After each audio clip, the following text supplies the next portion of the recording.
Welcome to Natural Habitat Adventures Daily Dose of Nature.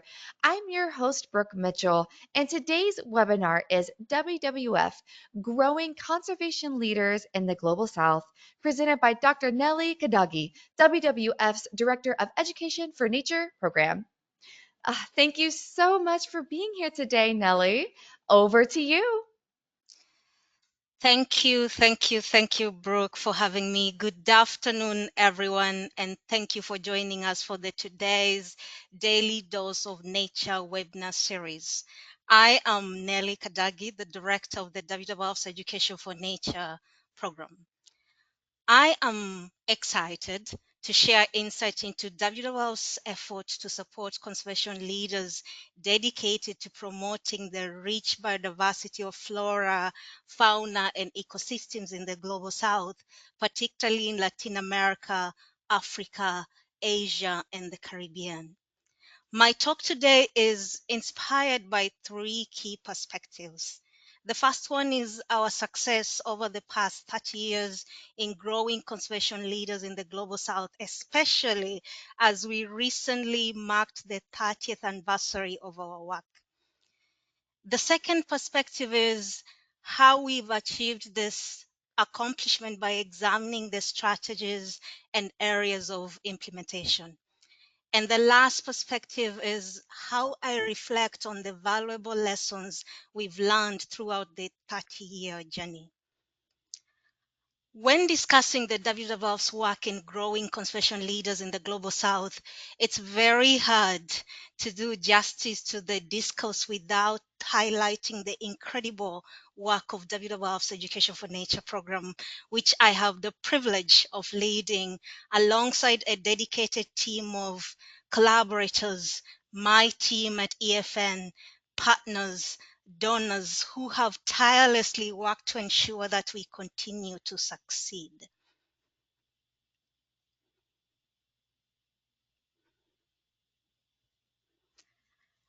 And so, what is the RAS E-Train Education for Nature program? Many people ask when we talk about this work. And I would like to say that the Russell E-Train Education for Nature is WWF's long-standing capacity development initiative named in honor of our first president, the late Russell E-Train.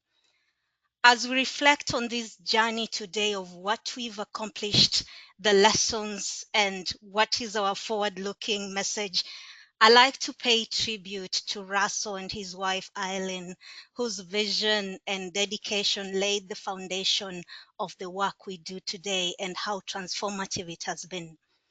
And so it's in their vision that EFN has sustained its legacy of ensuring that local leaders in places where WWF work have the skills needed to sustainably manage natural resources.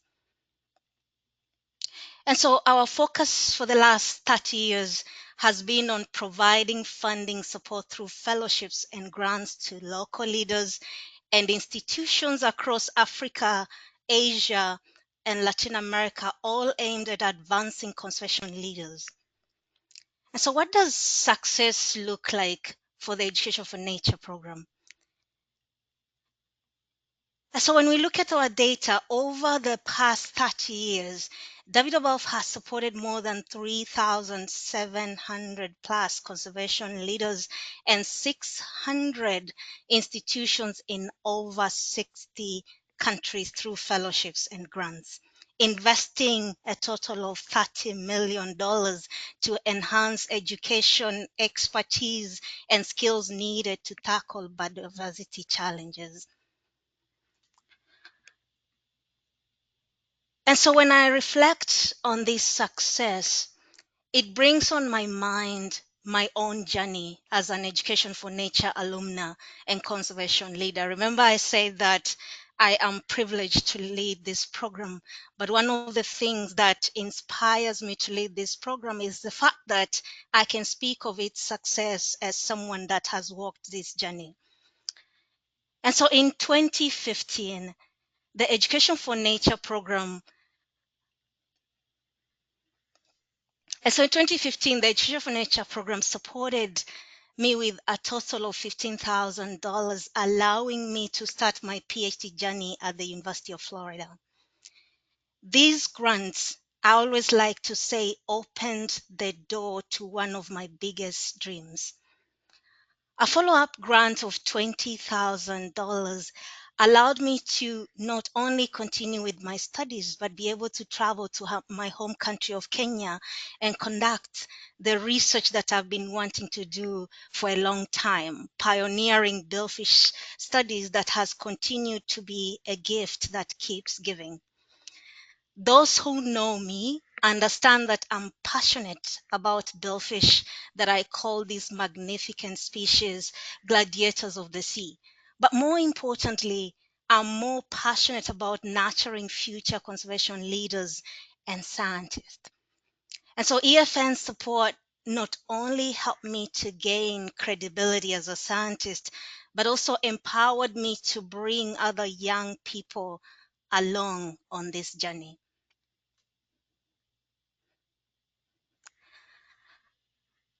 It's important to note that my story is not unique because many of our alumni have made remarkable contributions.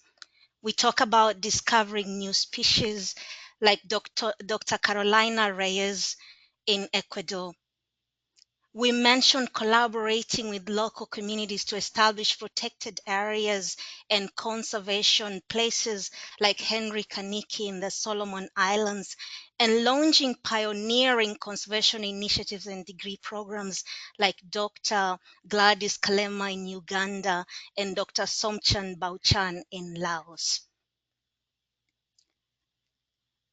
When we think about these accomplishments on the global stage, they represent just a glimpse of the profound impact of the Education for Nature program, because many of our alumni have emerged as remarkable leaders holding influential roles at national, regional, and global levels and making significant contributions to conservation efforts.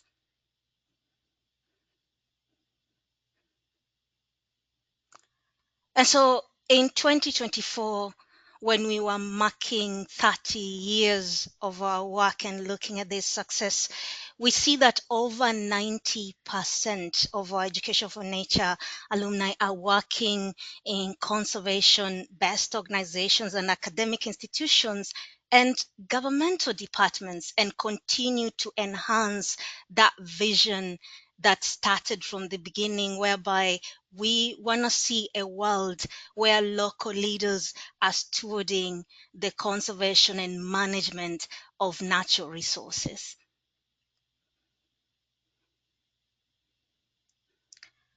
And we think about success, it goes beyond individual success because, as I said, the Education for Nature program has supported institutions. And so for the last 13 years, EFN has partnered with organizations across these regions to implement community-based restoration program through the Forest Restoration Grant Initiative. And so here I'm showing one of our partners, the Ecologic Development Fund in Guatemala, who collaborates with local and indigenous communities to reforest and restore degraded lands while enhancing local livelihoods in these places.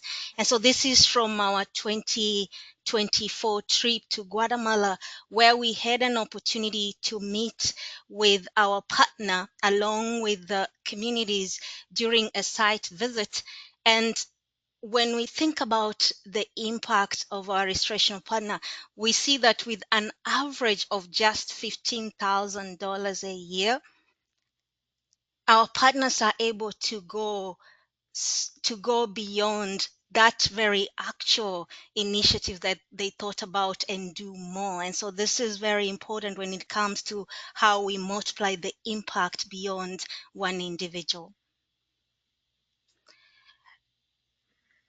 The second multiplier effect in success is how we've been able to work with our alumni and grant recipients to enhance conservation efforts. And so over the last 30 years, alumni supported through our undergraduate, masters, and PhD fellows like Catherine Pino, pictured here, have conducted impactful conservation research projects and community initiatives in their home countries and region, making sure that these projects result in groundbreaking baseline studies and data, and to some extent, frameworks that continue to advance conservation strategies in these countries.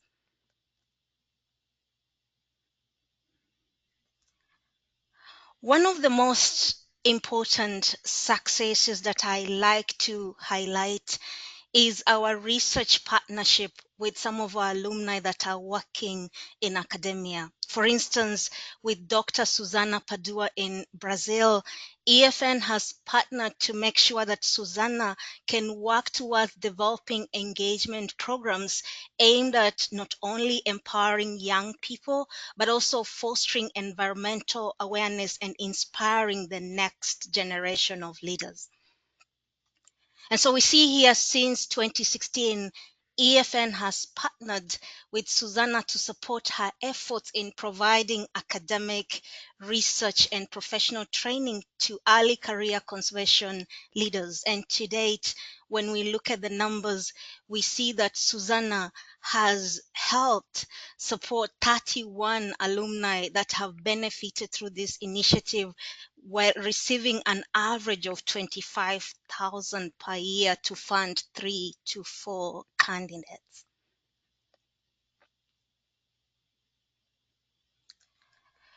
And so what does that look like in a nutshell when we think about going beyond success of individuals and institutions?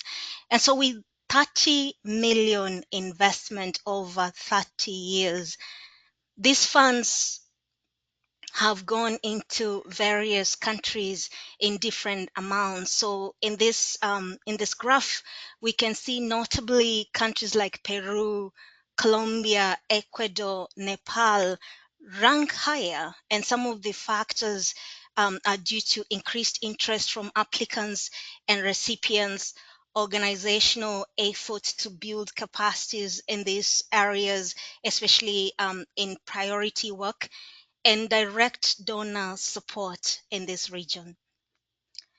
And so in 2014, EFN invested 1.4 million, with 68% coming from our endowment and 32% from direct donor partners.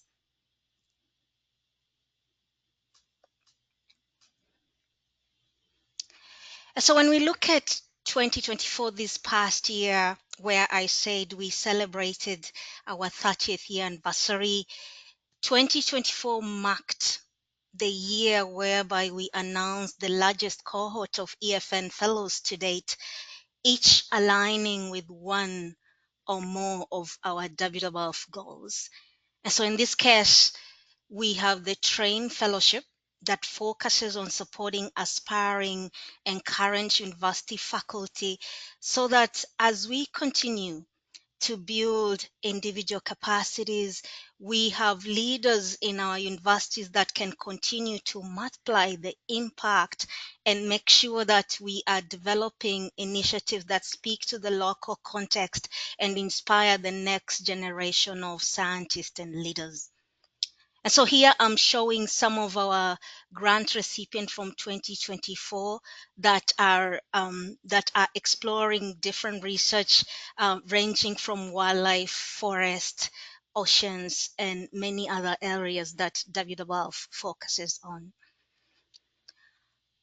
We also announced our largest number of Trudy Fellows through the Trudy Fellowship, which aims to address emerging issues when it comes to food systems. And so this is our third year of announcing these fellows. And so with our last year's cohort emphasizing on local food systems. And so again, here with some faces of few of our fellows focusing on food systems in the ocean, food security and climate and sustainable fisheries, as well as food systems and policy. So one of the most unique things that EFN has succeeded over the last 30 years when it comes to fellowship to masters and PhD student is ensuring that the funding we provide can speak to the needs that are decided by these local leaders in places where they are working. And lastly, the Fonseca Fellows.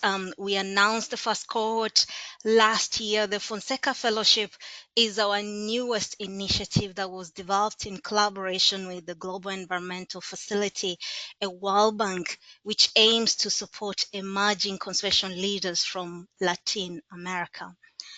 So one of the things that has been fulfilling with these initiatives is making sure that we can reach to these places that require the necessary skills, knowledge, and expertise sharing so that we continue to not only support those that are continuing to do the work, but also young people that are aspiring to become conservation leaders and researchers.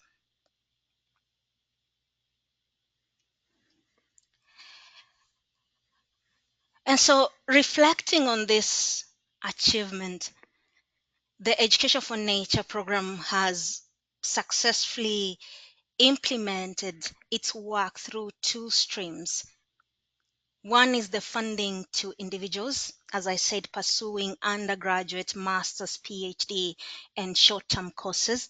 And the second is grants to community based organizations that are looking to advance conservation initiative at the same time, reach out to local and indigenous communities that are working at the front line of addressing biodiversity issues.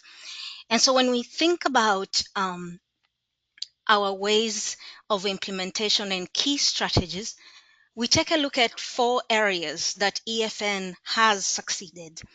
The first one is targeted funding and support. And so in the last 30 years, EFN has collaborated with alumni to co-create fellowships and grants tailored for local leaders and institutions in the Global South. We currently have 7 initiatives enabling grant recipients to conduct vital conservation research and enhance their capacity. The second strategy in our implementation is a focus on building skills and expertise. And so, with this focus, we are ensuring that we continue to support conservation leaders in some of Earth's biodiversity hotspots, despite these areas having been overlooked in terms of lacking long term environmental stewardship. And so, when we think about those countries that I highlighted on that graph, we can see that there is still more, but then 30 years from when we started, we can actually go back and mention the impact of what the program has been able to do through the various incredible conservation leaders that work in these countries and at regional level. The third implementation strategy is the partnership and collaboration. One of EFN's greatest asset is the active collaboration with academic institutions, community organizations, and donors. And it's these collective efforts that have allowed us to multiply the impact of our work, to be adaptive, to enhance resource mobilization and allocation, allow knowledge sharing as well as learning. And the last one in that is the community involvement, which is a key requirement when it comes to how we support our grant recipients and alumni in implementing their work. One of those things is that they have to show that they are collaborating with local communities and indigenous people, and that part of work speaks to the needs and priorities to ensure that there is relevancy in that work, there is sustainability, and there is fostering local ownership.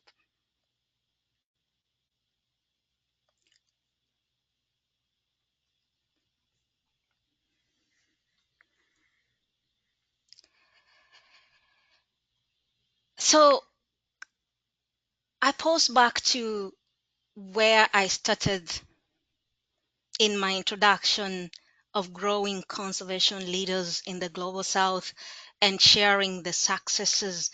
And one of the things I would love to mention this afternoon is that it's important to acknowledge that our 30-year journey has had successes, but also numerous lessons.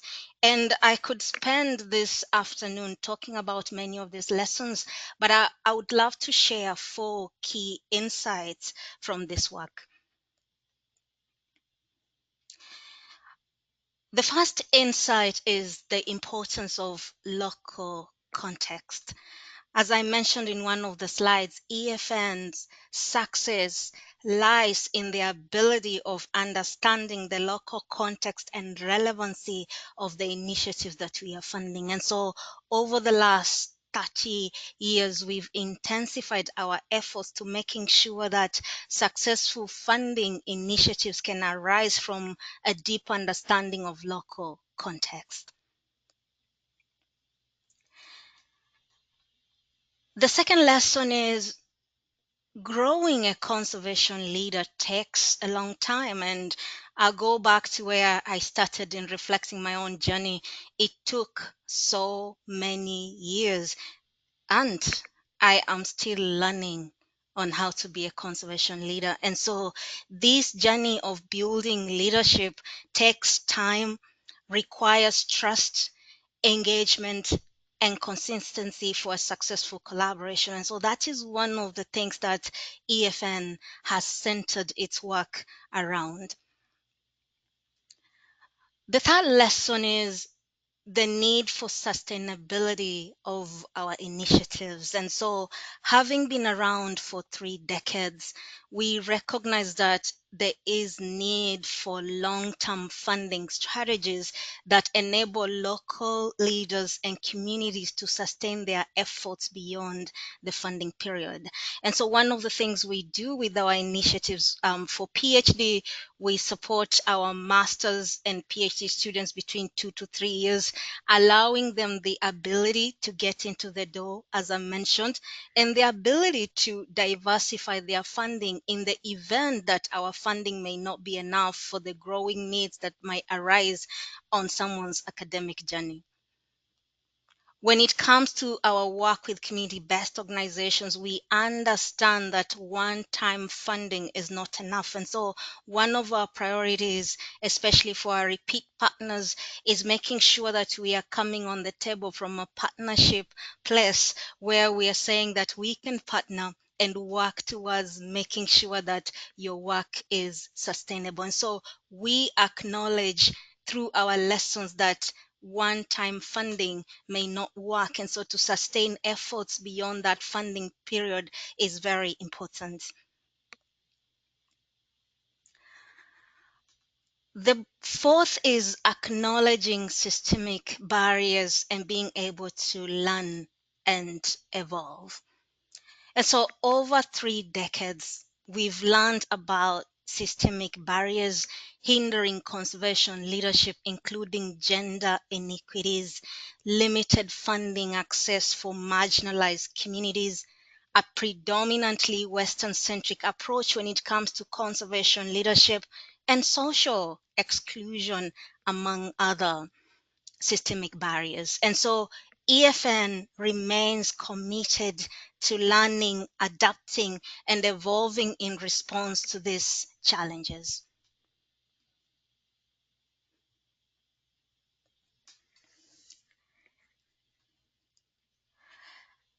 And so, what does it look like when we draw from our success and say this is what we've been able to achieve? 3,700 plus conservation leaders, 600 institutions across 60 countries. And I've just gone through some of the key highlights of what we look at success, but also dived into those four key lessons. Our belief and optimism lies in understanding that we can do more to scale and sustain our impact.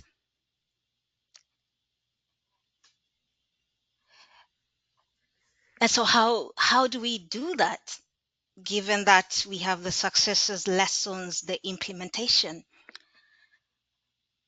In the past almost 5 years that I've been a director of the program, we spent quite a considerable amount of work talking to our stakeholders, our EFN alumni, grant recipient, leadership, and collaborators, extensive supporters.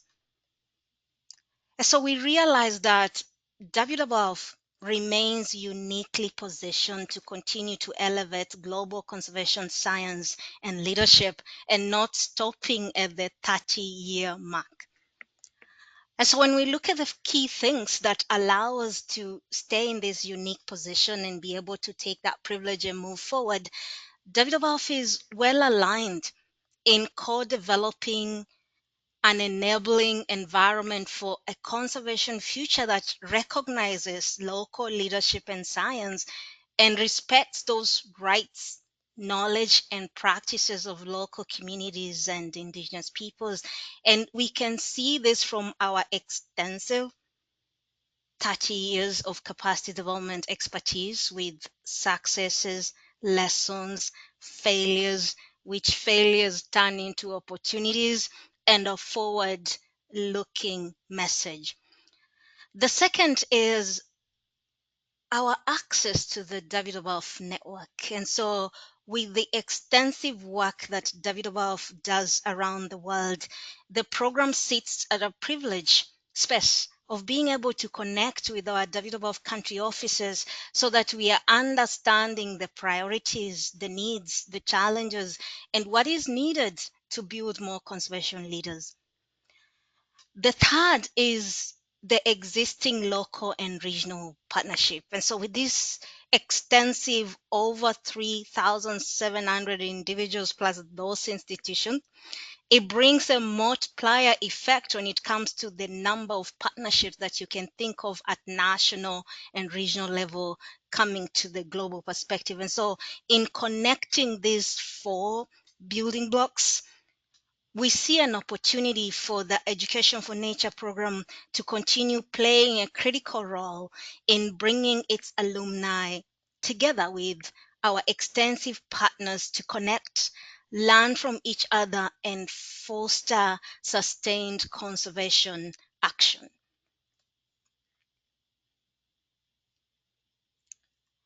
I like to say,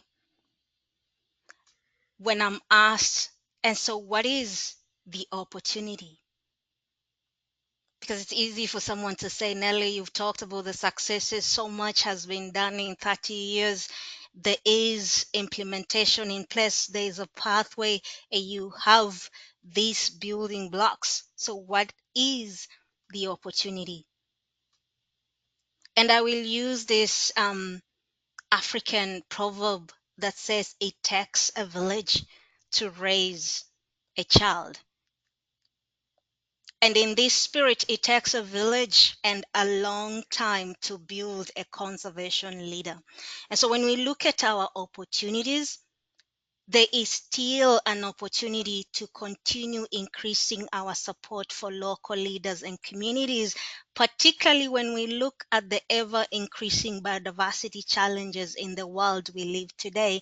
And some of these places that are experiencing these biodiversity challenges are places that still have inadequate capacity in terms of education, skills, and expertise for sustainability. The second opportunity we have, given 30 years of supporting leaders, local leaders and institutions, is the ability for a connected network of alumni and partners. So when we look at those 60 countries that EFN has been able to invest, or WWF has allowed us to work in, then we are looking for an opportunity to make sure that we can increase and influence the conservation outcome through each of the individuals and institutions that has been part of our network since the program started. And the last one, it's never enough people in the room. there is an opportunity through WWF and its ability to lead and steward conservation leadership in the next coming years to partner with many other people so that we have innovative partnership with the power of philanthropy, both a private and public sources, and community leadership so that we have insight into what we can do and what we can achieve for years to come. And I am very optimistic about what the next 30 years of the Education for Nature program looks like. And so in a nutshell, EFN has been very successful in its implementation of fellowship and grants. Looking forward, we see a future where we can connect the EFN network so that we are not only continuing to provide fellowship and grants that we've been successful at, but tapping into the power of network so that we can co-create together. We can multiply the impact through mentorship, through solving issues at local, regional, global level, and ensuring that the pipeline of conservation leadership doesn't run dry or doesn't respond in crisis mode. And with that, I believe that we can continue to uphold Russell E. Train vision of ensuring that we are working towards a world where local leaders and institutions have the capacity to sustainably manage their own natural resources. And this, we can do it together. I'm going to stop there and invite questions. Thank you. Well, Nelly, thank you so much. That was so inspiring. Also, just to see the numbers that this program has put up in supporting conservationists around the world and especially in the global south. So, thank you so much for that. I personally know Dr. Gladys in Uganda, so she's a wonderful person in the Red Panda Network. I felt so excited to see those names pop up. So, everybody, we have some time here for questions in your GoToWebinar control panel in that questions section. Go ahead and just put them in there. What questions do you have for Dr. Nelly today? We will spend some time going through them. So let's see here. This is a good question. Does your work include educating the younger demographic, like elementary age through high school? That's a very good question. Thanks, Brooke. We directly don't educate the younger generation, elementary, high school, because our focus has been on master's, PhD, undergraduate, and short-term courses, as well as community-based organizations that are doing the work. That makes perfect sense. How do you determine what programs that to support specifically in your realm? Wow, that's a good question. That's a good question, and it takes me back to one of the key areas I mentioned as our lesson and success, and that's the power of co-creation. And so EFN has succeeded in bringing together alumni that work in these places. They have the expertise, the knowledge, the lived experience. And so we bring our alumni together to understand what is going on at grassroots level on the ground so that each year that we put out a call for proposal, a call for application, that these applications integrate these ideas and needs on the ground. And so we determine the type of initiative by the needs that are rising in the different areas that we work, and it's informed by collective minds. Beautiful. And Brooke, I want to go back to the first question. One of the things I would love to add. So while we don't focus directly on that age group, which I would call like youth engagement and young people. Our alumni do work in these areas, and so indirectly they help inspire young people. So we may not fund high school, primary, and elementary, but at the same time, when we are supporting these leaders, they live in these places, they are part of these communities, and so it's in the interest that they continue to go back and hold the next person's hand. And some of these people are actually young people. Fantastic. Thank you so much for expanding on that. Very, very good point. Yes, conservation leaders are definitely leaders in their community. So, next question here.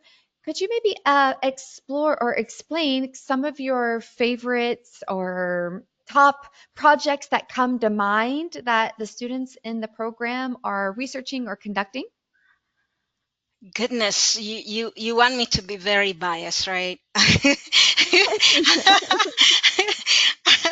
I'll try to be neutral. And so what comes to mind for me, first of all, as a fishery scientist, is the number of incredible projects that grant recipients that are working on marine conservation issues and fisheries sustainability are putting on the table. And so we have an example of a grant recipient that's working on making sure that there is gear efficiency for small scale fisheries in Indonesia.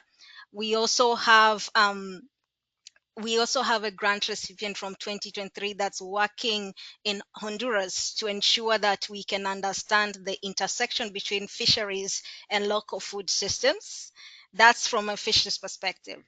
And then I'll come to snakes, which is actually my favorite, but at the same time, I can easily run away from a snake, whether it's poisonous or not. But one of the projects that has continued to fascinate me is one by our grant recipient, Valeria, that's looking at how indigenous communities can embrace um, the value of snacks in their communities. And I'm simplifying it, but there's a lot of context when it comes to her trying to understand um, how um, how viable are the different poisons that are coming from snakes and how they affect other amphibians, and how does that expand to the local community context.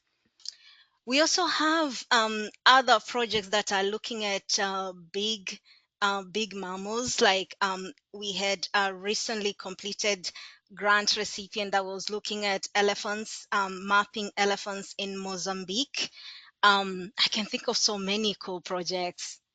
I can go on, Brooke, Yeah. because every year we spend so much time looking at this brilliant application. So, for example, this year we received almost 300 applications, just brilliant ones that we are left with the privileged position of sitting with other experts to be able to select our cohort for this year. And so we spend so much time digging through these impressive proposals and working with the experts from these areas to understand what it really means to support the researcher that's putting this work out, not just for themselves, but also for the country and the region that they're representing. So I can go on and on about the cool projects that we are able to support. Thank I'm you. sure it's such a selection process. And speaking of that, what is the application process for possible grantees? Like what exactly do they do to get to you and your desk? And then how do you select the final cohort? And what is that number actually? How many is in a cohort? Ooh, that's a good question. That This is the first time that I've got that question, and I think I have time. I have time to dig a little bit deeper. Brooke, we have time, Yes, right? absolutely. Oh yeah, we have plenty of time. All right. So every year we put out a call for application around September, October, with a due date of end of the year. So last year it was December 18th. And so prior to putting out this application, as I said, we work with our experts, alumni, and other subject matter expertise within WWF and externally to understand the issues, which allows us to put the topics and also the selection criteria. And so it takes between September, October to December for people to put in application. And then it comes to the internal process. And so with the internal process, like this year, we've received almost 300 applications. And so my team works to make sure that there is the top criteria that's being met. And so before it gets sent to our external review. And so we're going to spend between now and mid-February. I'm talking about mid-February as if it's not here yet. But because of the timeline we spend between now and mid-February to do the internal review, make sure that we are shortlisting um, applicants. And I like to say that we receive very good proposals. And so this is a very hard process, the internal selection. And then from there, it moves to our external selection. It takes about 3 weeks for external reviewers to give us feedback. And then we have an open selection process meeting whereby we count on our external experts who comprise 90% of the Education for Nature alumni, WWF staff, and some of our external collaborators to give us the top candidates. And so once that is done, we come back, there's the budget. And so EFN provides funding varying amounts up to $30,000. And so our internal review process takes again the second time. We go through the budget, evaluate, and that's when we come up with the final shortlist. From there, we aim to go through internal processes, contracting for anyone that has worked on the granting process, having a contract between the potential grant recipient and WWF.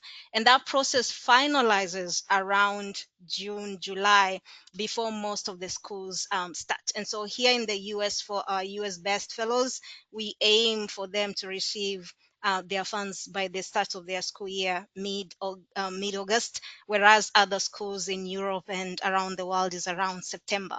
So we go through that cycle each year, but I can tell you it's a process that it's a privileged process, and one of those processes that allows us to learn so much and be able to adapt and evolve the way we deliver conservation capacity.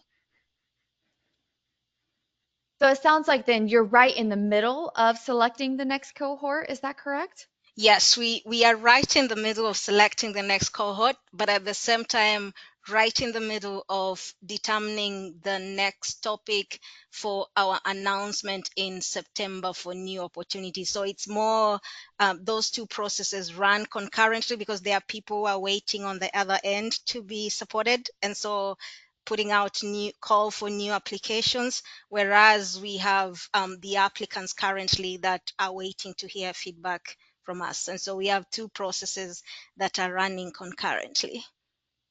And So you're so really the busy, other, is what you're yes, saying. yeah, the other part you asked, I just remembered was how many do we fund? And so you remember in my presentation, I said that 2024 was the year that we supported the largest number of fellows and grant recipients. So we are looking at almost 80 fellows, and Wow. so no, not almost 80 fellows. We are looking at almost 55 fellows for the opportunities that we are supporting individuals. The other number is community-based organizations and academic institutions that work with us.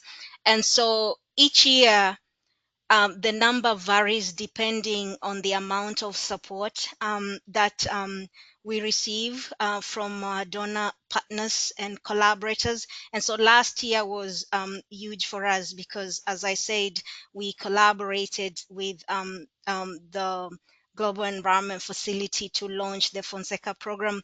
But at the same time, our donor partners have been very incredible in making sure that we can sustain some of these programs that have been there for a long time. And so it's been a collective effort in getting us to supporting more and more people, because then if I look at the number of applicants, that's only 10 to 15% of the number of applicants that Education for Nature program receives every year.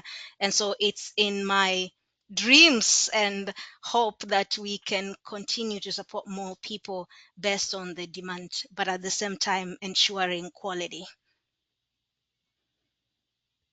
Wow, thank you so much for that explanation. Sometimes it's really helpful to hear when we donate because, NatHab is a big supporter of WWF. We've donated millions of dollars, as well as the NatHab community. Our travelers have donated millions and millions of dollars to WWF. So it is so great to hear where those dollars, some of them go. So thank you for that explanation. That was fantastic. So I think the last question I would like to ask you, what are you most proud of and what are you hoping to accomplish in the next few years with this program? Brooke, I didn't know hard questions will come from the audience. Had I known, I would have I would have stopped way earlier or later. Um, this is a very good question, and one that um, it's an honor to be able to reflect on it. Our biggest accomplishment, I would say, is sustaining our ability to support conservation leaders. Because as I said, it takes a long time to grow a conservation leader. And so if we are looking at 30 years of EFN, it means every year EFN aims to support one or more conservation leaders. That's one of the biggest things that I reflect on. The second is, remember I said I'm also an alumni of this program, and so I can speak to it as someone that has walked this journey with the Education for Nature program, but also someone that has the privilege of observing. The second is the power of realizing that when you support one person, you are supporting more people in the long run.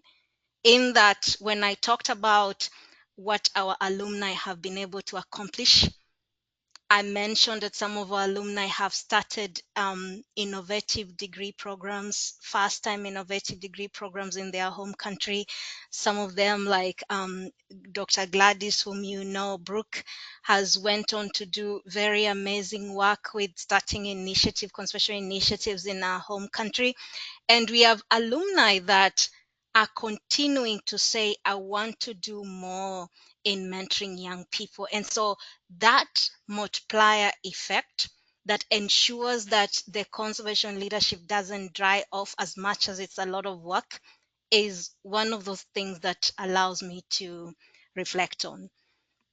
Now, the second part of your question um, is on what I am looking forward to. And that's a hard question. And, it's hard because I'm saying this on record, and 10 years from now, I'd like to come back and see this as something that we succeeded, not I succeeded. But one of the things I'm really looking forward to is seeing that the Education for Nature program capitalizes on the power of the leaders that it's created over the last 30 years, so that not only are we going back to bring new people into the pipeline, but we are acknowledging that we've done a good job and we can continue to support these leaders in places where we work, so that they are using their own local context expertise to continue to multiply this work and enhance WWF's work. And while we've done well in ensuring that we can sustain, as I said, community-based organization, there's an opportunity for us to go back and say, well, we have over 3,700 alumni out here. And if we can't find these 3,700 alumni and find just 1,000, then how do we multiply this 1,000 number, continue to multiply this 1,000 number so that the response is multiplicative at local and regional level? That's something I would love to see in the next 10 years, because there is power in many numbers, especially when it comes to the context and relevancy of this work in addressing the growing biodiversity needs in these places. And WWF has the opportunity to tap into a program that has done so well in terms of supporting leaders, but at the same time making sure that we have lessons and opportunities to keep the ball rolling. And I see that happen. I'm optimistic and looking forward. Ah, such a beautiful answer. Yes, the more the merrier, the more conservation leaders we have, just protecting and restoring our world, the better. So that is the last question that we will take today. So, Dr. Nelly, I would love to turn it to you for any last closing comments. Whew. Yes. The first one is a big thank you for this opportunity. This is the first webinar of the year for me, and it's not always that I start the year with such a forward looking message. And so from the Education for Nature program team, this is a great opportunity for us to reflect, but also to just know that we have many people out there that are hearing our desire, our aspirations, and just the passion to be able to continue this legacy. And the second is acknowledging, as you said, Brooke, we have received numerous support from our incredible donors, partners, and to just say a big thank you, because we wouldn't have been able to achieve this without this support. And every little goes a long way. And if you can remember my journey, I mentioned those numbers because they helped me get into the door. And so we say a big thank you to that partnership with WWF. And just thank you for taking time to tune in and also listen. Yes, wonderful. Well, we all appreciate you taking the time to present for us today, Dr. Nelly. And I would like to thank everyone who tuned in.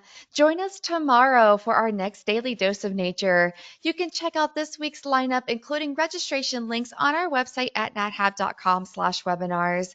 We did record today's presentation and we will have the replay available on our website soon.